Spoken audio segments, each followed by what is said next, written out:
दोस्तों, अक्सर कहा जाता है कि समझदार व्यक्ति वही है जो बोलने से ज़्यादा सुनने में विश्वास रखता है।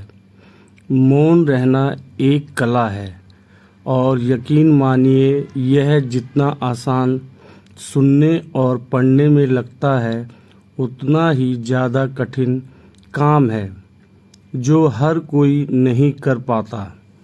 चुप रहने के कई नुकसान हैं, लेकिन सही जगह चुप रहने के कुछ ऐसे फ़ायदे भी हैं जिन्हें जानना उन लोगों के लिए तो बहुत आवश्यकता है जो अक्सर हर जगह बोलने या जवाब देने की आदत रखते हैं।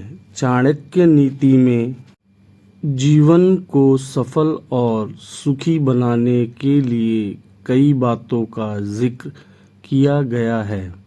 आचार्य चाणक्य ने ऐसे जगह के बारे में बताया है जहां हमें हमेशा खामोश रहना चाहिए।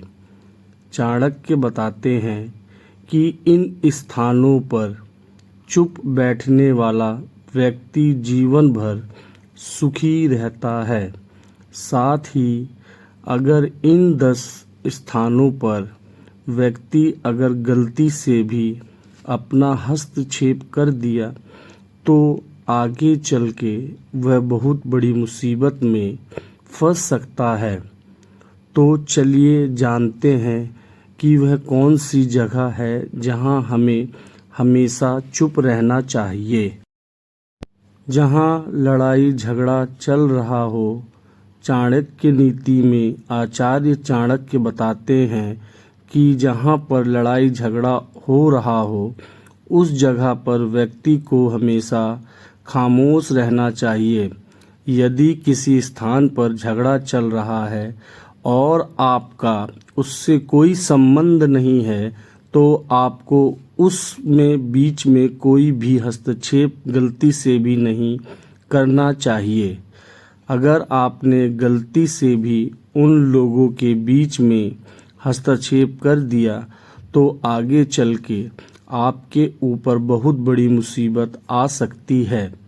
इसलिए झगड़े वाले स्थान पर मौन रहना ही अच्छा है। दूसरा है जहां लोग अपनी तारीफ खुद ही कर रहे हों। आचार्य चाणक्य के अनुसार अगर किसी स्थान पर लोग खुद की तारीफ खुद ही कर रहे होते हैं तो वैसे स्थान पर खामोश रहना चाहिए।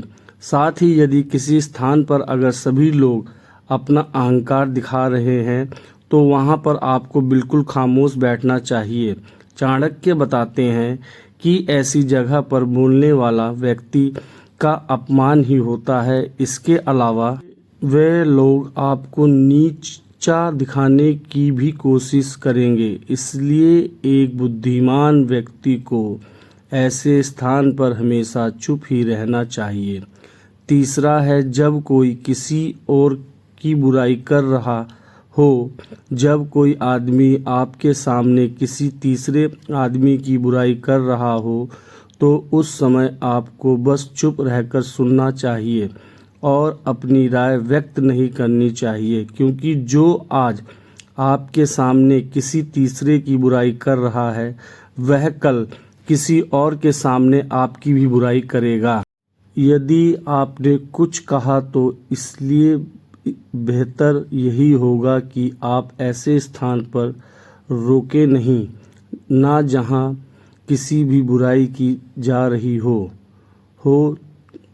जब आपके पास अधूरी जानकारी हो बहुत ही खतरनाक होती है।